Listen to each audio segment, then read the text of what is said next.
Prezident Kitabxanasının rəsmi saytının kolleksiyalar bölməsində yaradılmış ədəbi irs alt bölməsi kitabxananın fondlarında qorunan elmi ədəbi materialların vahid məkanda toplanaraq oxuculara təqdim edilməsi məqsədini daşıyır.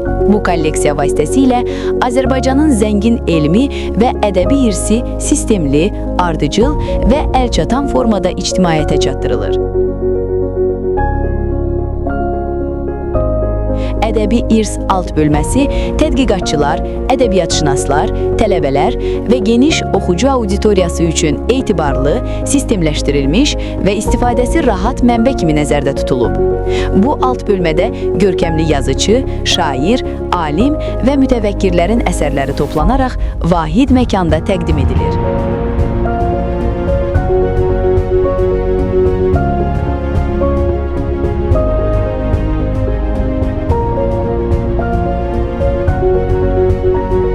Kolleksiya milli mənəvi dəyərlərimizin qorunmasına, təbliğinə və gələcək nəsillərə ötürülməsinə xidmət edir.